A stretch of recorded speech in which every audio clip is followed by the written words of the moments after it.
אתם מאזינים לרדיו תל אביב 102 FM, 24 שעות בימה. בימה מה? בדיוק.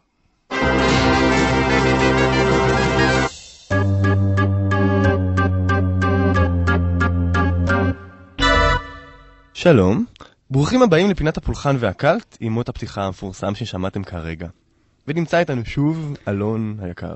שלום נמרוד דופשני. היום הבאתי לכם שיר שהוא בעצם תעלומה בלשית. תעלומה בלשית? כן, מגניב. בלשית. ולכן נשמיע אותו בשלבים. וכמו שלא מגלים מה יקרה בסוף של סרט, ככה אני לא אגלה לך מה יקרה בסוף השיר. כן, אבל אם אתה אומר שהשיר הוא כמו סרט, אז אני יודע מה יקרה בסוף השיר. יבוא הסדרן, ינקי את הפופקורן, יגידו כולם ללכת, כולם יצאו הביתה. כן, אתה מגחך עליי עכשיו. גוחוך גוחוך. בוא ונאזין לשיר ולתעלומה שבתוכו. בהצלחה.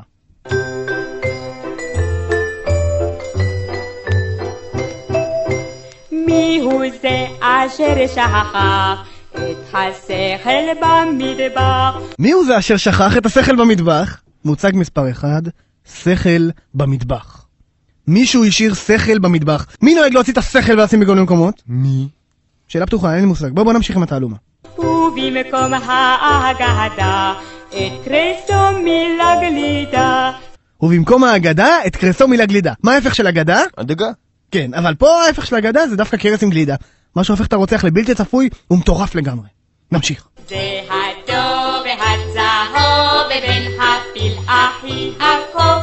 זה הדוב והצהוב ובין הפיל אחי הקוף. חשוד מספר 1, והילדים בשיר העידו עליו. פושע המכונה הדוב הצהוב. ומה זה בין הפיל אחי הקוף? הדוב הזה היה עושה החלאות בין חיות שונות וחפצים. הוא היה הראשון שהמציא דוב הנמלים, פרת משה, ספר קלטת, כל מיני.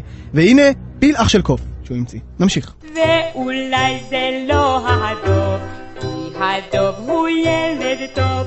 כאן הזמרת חוזרת במאשמות החמורות. מזה הדוב הצהוב עברנו לכי אולי הוא ילד טוב. מה גרם לה לחזור בה?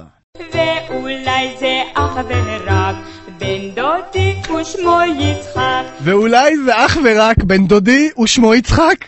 הזמרת היא לא עוד חיקוי מתוחכם מעדות המזרח, אלא מעורבת אישית בפרשה. ובזכות ידע מהמשפחה היא יכולה להיות הראשונה שתחשוף את הסקופ בשיר שלה. כמובן, כמובן, זה יצחק שובב קטן. כמובן, כן, הבנתי. כל הקהל פולט הנחה בין יצחק. הנחה בתחת. הילדים השפוטים כמובן מזהים את יצחק והבן דוד מושלך לכלא. אבל...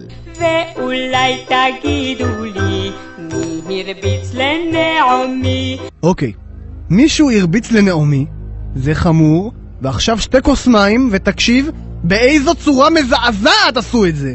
והרביץ לה הרבצה על המצח במצה. והרביץ לה הרבצה על המצח במצה?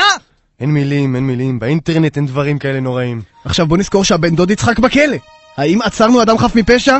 או שכנופיית יצחק עדיין נוקמים בשטח? זה הדוב והצהוב. וכאן חוזרים לפושע הקבוע, שעיר לעזאזל, דוב שעיר, לא רץ כל כך מהר, קל לתפוס אותו. הזמרת מתכננת על ריפוד צהוב לספה. ומה, תגיד, מה אנחנו למדים מהשיר הזה? לא הרבה, אבל תראה איזה מבטא מצחיק יש לה.